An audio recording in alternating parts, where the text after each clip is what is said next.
Hello, and welcome back to another edition of The End Game Insiders on Your Side, a podcast that's been developed for senior lab executives by senior lab executives. My name is Melissa Butterworth, and I am your proud host of the End Game podcast.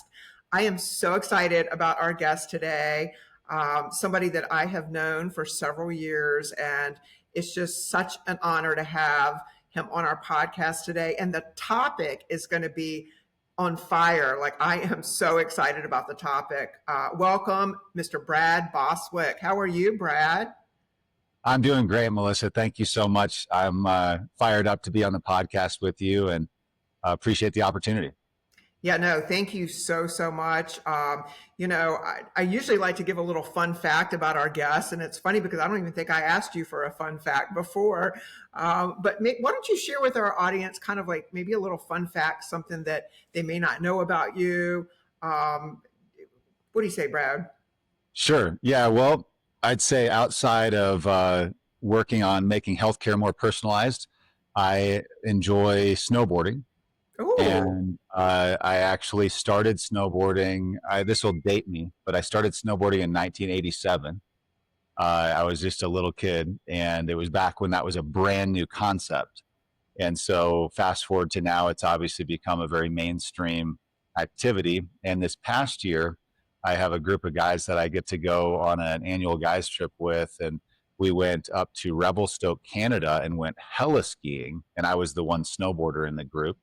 And it was awesome. So highly recommend at least one time if you're big into skiing or snowboarding, go on one of these helicopter trips. It's unbelievable. that is so cool. I had no idea. I grew up skiing, but I've never tried snowboarding. Wow, that is really cool. Well, thank you for sharing that. I love it. And thank you for tuning in today. We've just got such an exciting topic. We're going to be talking about the role of AI and healthcare analytics. And Brad, you have built such an incredible company with HC1. And why don't you give our audience a little bit about your background and a little bit about HC1 before we jump into our topic? Yeah, the brief version, I studied business and computer science at Indiana. And while I was there, the web became a new medium where Netscape, if you remember that, was launched. And so all of a sudden you had an easy way to access the internet instead of having to use more of like scripting and telnet types of sessions. And I was kind of a nerdy tech person. And so I was very excited to see that any human who could get onto a computer that was connected to the network could actually use it now with Netscape. And so I started an e-commerce company that was all around how you can tailor the experience for your customer. So e-commerce, as you know, is very much about personalization. Ended up transitioning out of that company and had some success with it, and went to work for Ernst & Young. And at Ernst & Young, I ended up working with some folks who were healthcare people, and I was doing technology advisory kinds of services. And it blew me away to see that while in e-commerce, everything was designed around the customer, in healthcare, nothing was designed around the customer. I thought, this makes no sense. And so as a young, energetic, entrepreneurial person, I decided to leave Ernst & Young and start my own company focused on trying to bring the data together in order to deliver a more personalized experience for the patient. And as I learned through the School of Hard Knocks, fee for service didn't necessarily reward bringing that more personalized experience to the patient. And so I had to kind of retrench and figure out a business model, and I did, and learned a ton. But at about that time when I was ramping up my first company, my mom got diagnosed with stage 4 cancer. Oh. And so I saw firsthand how this lack of personalization affected her care, which really is what lit the fuse for me and gave me a passion for healthcare. Fast forward to now, I've got a fund called Health Cloud Capital that I started in order to build companies that can identify ways to personalize healthcare for patients. And we have 3 companies doing that, one of which I'm CEO of, which is HC1, and I'll circle back to that. The other 2, one's called DecisionRx, which is focused on optimizing medications for people who are high risk and taking lots of different drugs. The term is called polypharmacy, when you have somebody on lots of medications. Come to find, if you get people on the right medications and they're high risk, it makes them healthier and saves a lot of money for the health system. So that's what DecisionRx does. And then 3Aware, our third portfolio company, is focused on real world evidence for medical device, basically helping to make medical device companies more innovative and better equipped to deliver quality devices to patients. But back to where it all began was really HC1, and where we're focused with the lab. So when I first started HC1, it was really because all these other businesses I had built, I was seeing this common thread that whenever you were trying to use data to make healthcare better for the patient, there was always lab data in there. And what I realized was that if you focused in on discerning these insights from the lab information, you could start preventing disease. You could help patients get better faster. You could close gaps in care, even to the level of people who may have a rare disease where there are certain biomarkers and the doctor might not even know that there's a treatment for it. And so those are things that we wanted to do with HC1. And I'm really proud to say that we've made that happen. And it started from a place where when I would tell people I was building a company focused on the lab, candidly, they would look at me like I had a horn and say, like, why are you doing that? The lab isn't the place where the most money is. And I would say, well, it's because the lab is the place where the most value is in their information. And we've realized that now at a level of scale where we're working with hundreds of different health systems, thousands of locations, and making that lab a truly strategic player at the highest level of the health system. So that's what I'm doing. That's incredible, and I had no idea about your mom. I'm so sorry about that. That really explains your passion. And, I think, if you ask different founders, about why they got involved, why they started a healthcare company, I'd say 9 out of 10 have had, bad experience with their family members. And I'm so sorry about that. But, you know, I know you've been through similar things, and I think it's all these folks that we've loved. They live on through us, and it's a great privilege to carry my mom's legacy forward by making healthcare a little better. Yeah, no, I think it's amazing, and I'm just so excited that you and I have been able to work together in the industry. And for those viewers, Brad Boswick is the founder and CEO of a number of healthcare companies, one of them being HC1. Actually, Brad, you all also purchased a company called Acumen, and I believe you all purchased that. Was it last year or the year before? I'm losing track of time. It was late last year when we closed. It feels like a long time ago, partially because HC1 and Acumen were friendly in the market for years, and ultimately determined that the combination of HC1's technology prowess and how we're harnessing AI to deliver these signals that help make healthcare better, coupled with Acumen's expertise, as well as the supply chain management and blood management capabilities that Acumen had developed, it really created the ultimate end-to-end suite of capabilities for our lab and health system clients. And it's just been a fantastically successful combination. So now we've integrated the companies, and the overarching brand is HC1, but that sort of soul of Acumen and all that expertise that was developed over a decade plus, is alive and well within HC1. Yeah, I mean, that was such a smart move, I think, on your behalf. And you're such a visionary, firm Advanced Strategic Partners, which is a specific merger and acquisition only in the lab diagnostic field. We've had a several year relationship with Acumen, and the staff there is just phenomenal. We actually, Brad and I's companies, we just had one of our huge successful wins together. We just signed a very large health system that was announced last week. More details to follow on that in the coming months. But your staff at Acumen has just been fantastic. They dove right in and helped us on the front end do that kind of upfront assessment for the hospital system and looking at all of the information and then coming back and making, a high level assessment of whether or not the hospital system should consider selling their outreach, maintaining their outreach. And it's really all based on that data, right? And so just your team did a great job on that. Just so happy that we have this partnership. And you'd be curious from your perspective, Brad, what do you think is the future really, of AI, and what are the most important aspects that you see with AI right now? Well, first, the partnership that we have built between our companies is a really powerful partnership, and it's all about how you maximize the value of these lab capabilities. And the more you can zero in on the kinds of metrics that drive that value and enhance those metrics heading into any type of a transaction, of course, that creates more value. So really glad to see that in this case, you mentioned that we have to be a little, tight to the vest about still, but very exciting to see that. I think it's just the tip of the iceberg, and we'll have a lot more success together moving forward.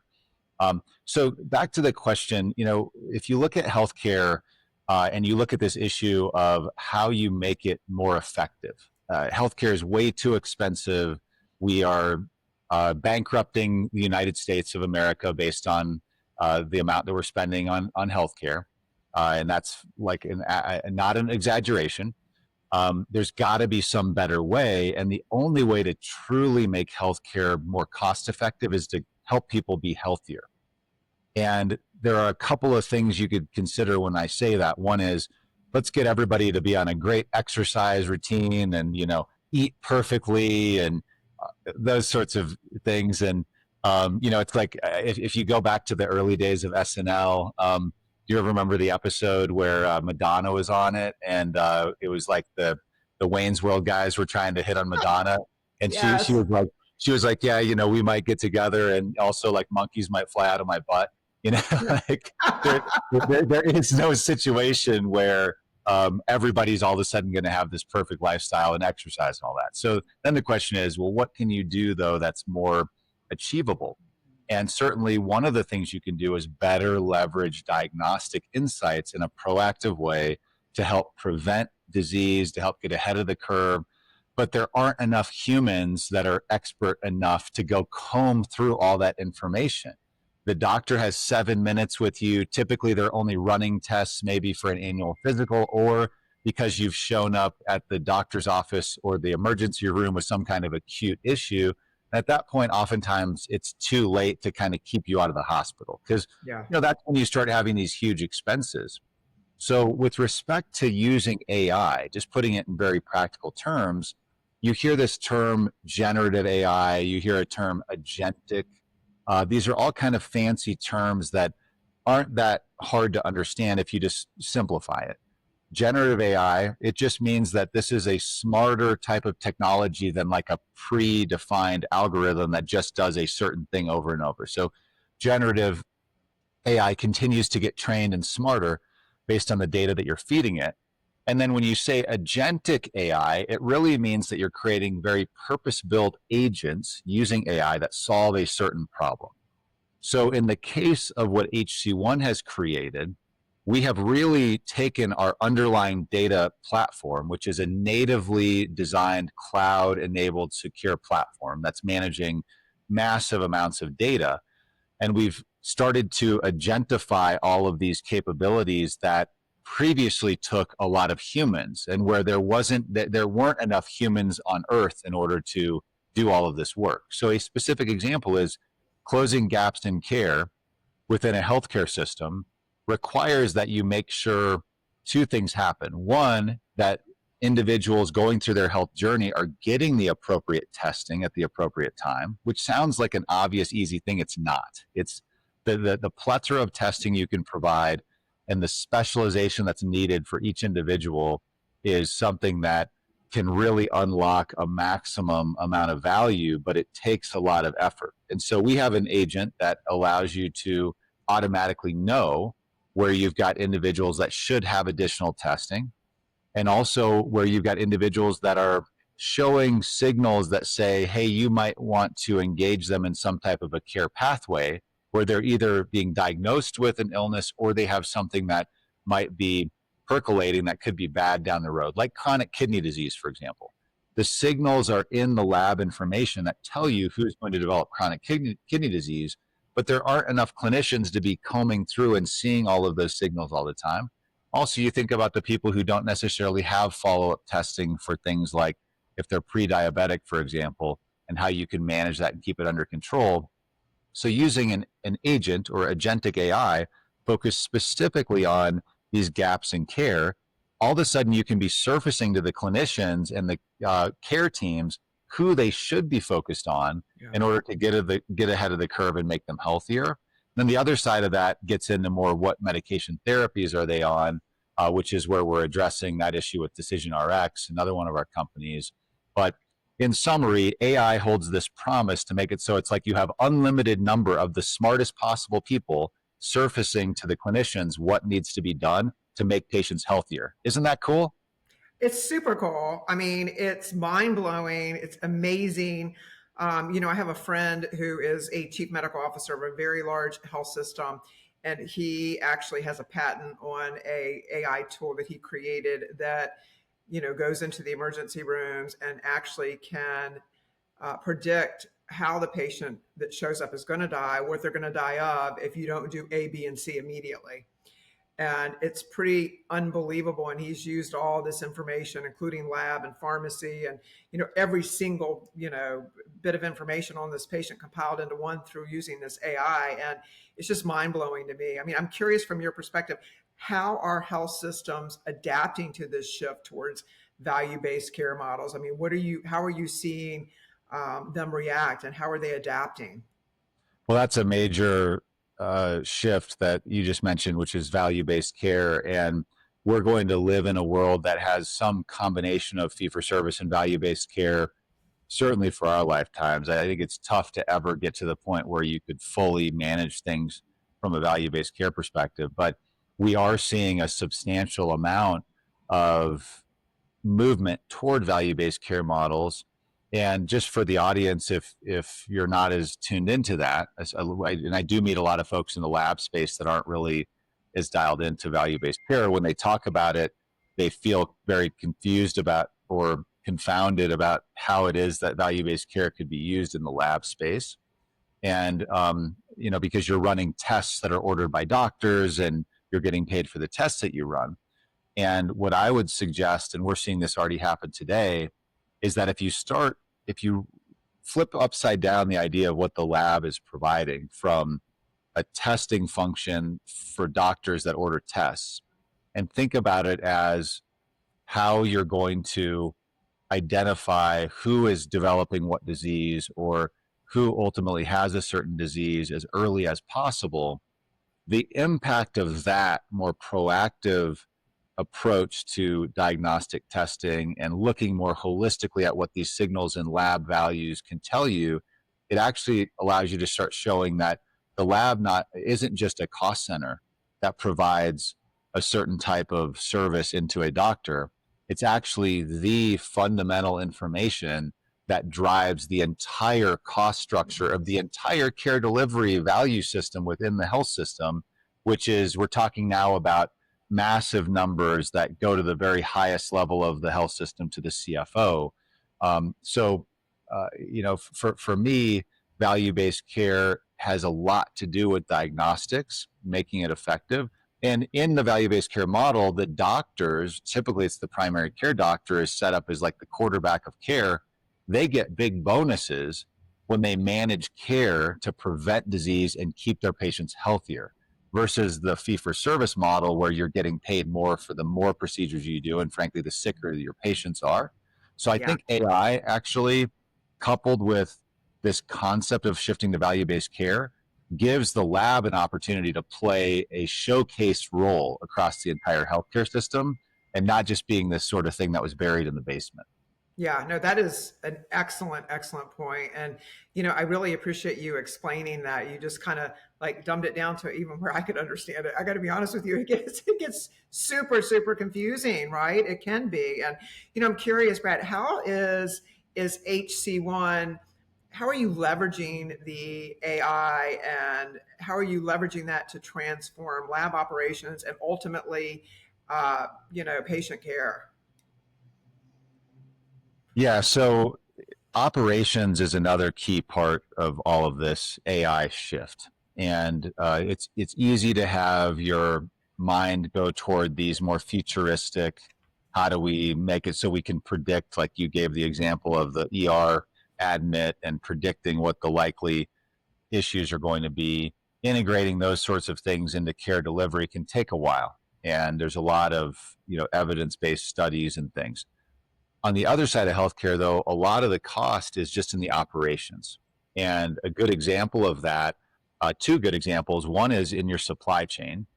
We have health system labs that are leveraging our technology and our expertise at HC1 in supply chain, where they're saving tens of millions of dollars while maintaining a very high level of service, not skipping a beat.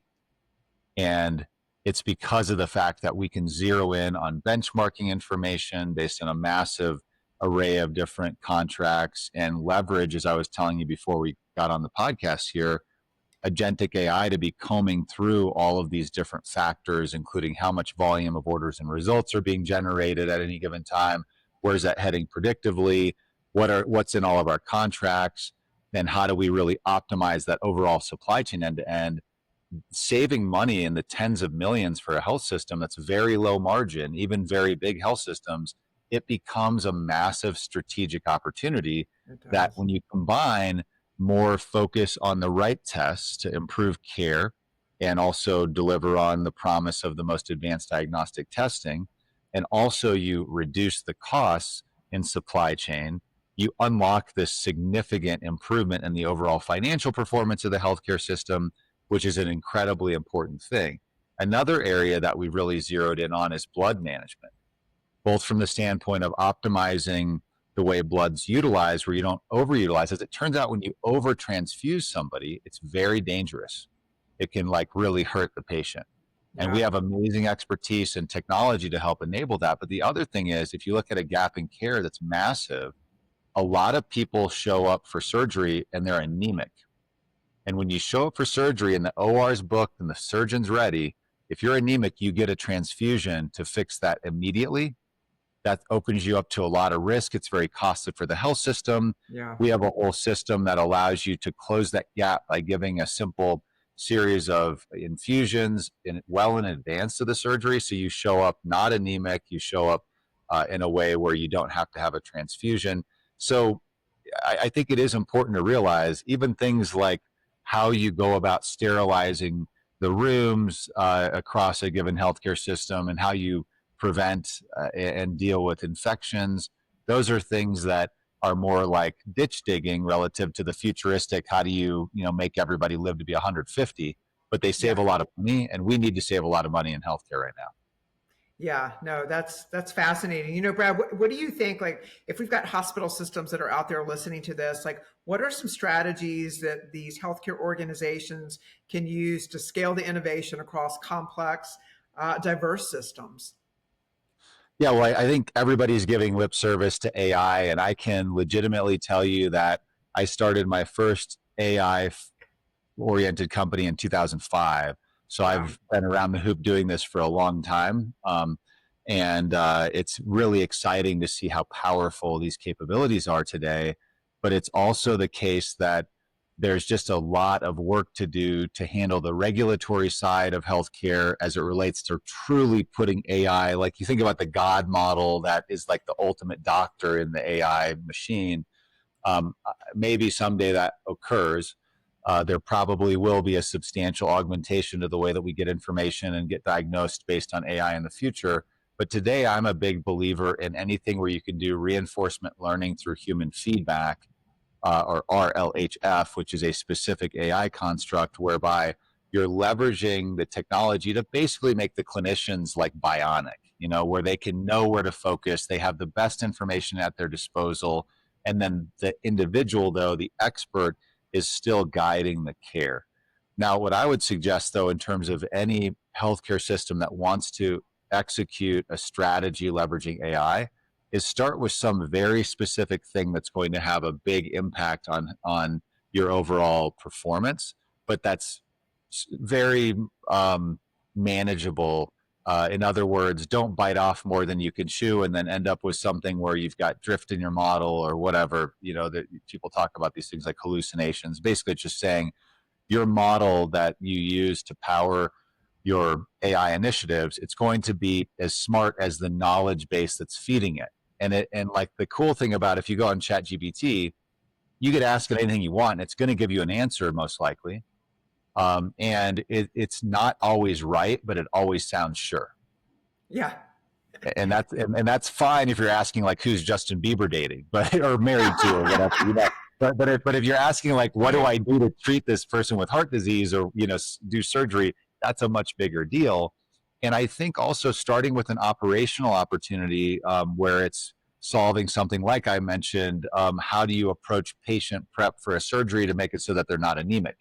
We use AI as a method to go identify those patients that are going to be most relevant, or how do you optimize your supply chain? Those are things that we can do today with AI that have nothing to do with your clinical like fundamentals. And we're not inventing new science, but you can probably, as a health system, save tens of millions of dollars and make patient care much better. And that is a really practical way to start dipping your toe in the water with AI. And frankly, all of these initiatives I'm describing, they center on how you leverage this lab as a strategic asset, which every health system has one. They just don't always realize how they can unlock the biggest value. And that's something that we're really, really good at. Yeah, no, you've got such a great reputation. You've done such a great job. One thing, how long has HC1 been in existence? Yeah, that's so it was an initial idea probably about 13 years ago. So it's been it's been a substantial portion of my career arc that I've been focused on this business. And I always knew from the beginning that it was more of a long game than a lot of things you could do. But I also always believed that there was no more valuable information in healthcare to tell the story of your entire health journey than lab. You think about it, from when you're born until when you die, there is a constant flow of lab information that's generated about you. Yeah, But historically, the only way that was used or looked at was at a point in time where you had some acute issue or there was just high level screening from a physical perspective. The future is incredibly bright because of what we're doing to unlock these insights in more of a constellation. I use this example of, the artist Seurat, oh yeah, which yeah, yeah, so it's this pointillist type of art. So if you go zero into like an inch, on one of those paintings or one of those art pieces, it doesn't look like, it looks like a bunch of colors that don't tell you anything. But when you zoom out, you see this beautiful picture, and that's really what we're doing with this constellation of lab information. So it's taken more than 10 years to get here, and the business is growing very fast though because of the foundation that we've built, and there are some big things that are coming. wow, I'm so impressed with that. I mean, you're still a baby company. I mean, we're celebrating our 19 years now, Brad. That's Are you really? Gosh, Yeah, did you start it when you were 15? yeah, baby, of course. Thank God, no. There's a lot of advantages that come with being a little older and being experienced. Yeah. I just, Well, I appreciate your kind words, though, because I live in this tech world as well, where when you do certain of these companies more in the social media space, or there are areas where you can see these companies that in 2 years, all of a sudden they've become very big scale. And in our case, as you know, with healthcare, it's regulated, the data is very sensitive, the relationships you have to build take time. they I do. mean, like the transaction that we just completed together that will be announced later in the year. Gosh, how many years did you build that relationship with those Yeah, I folks? mean, that's been 30 years in the making. And but yeah, so you're right. It's all about relationships, and it's all about leveraging those relationships and creating win-wins. But it's been such a pleasure having you today. I'm sure for those viewers, if they'd like to get in touch with you, Brad, Brad is the CEO and founder of a number of healthcare companies. We are talking today about HC1. We're talking about the value of AI. It's just been an incredible journey with you today. For those of you who would like to, listen to this podcast again, we post all of our podcasts at www.advancedstrategicpartnerswithan.com. We also put them on Spotify as well as YouTube. But Brad, if they would like to get in touch with you, what is the best way for them to reach you? Yeah. So for me personally, I'm Bradley Bostic on LinkedIn. So if you want to just connect with me on LinkedIn, that's great. You can also visit hc1.com and check out more about what our solutions are offering. But yeah, for me, directly LinkedIn would be the easiest way. Well, Brad, it's been an honor to have you here today, and I so appreciate you, appreciate your time. And for our viewers, I look forward to seeing you all again in 2 weeks. Thank you so much for tuning in. Thank you.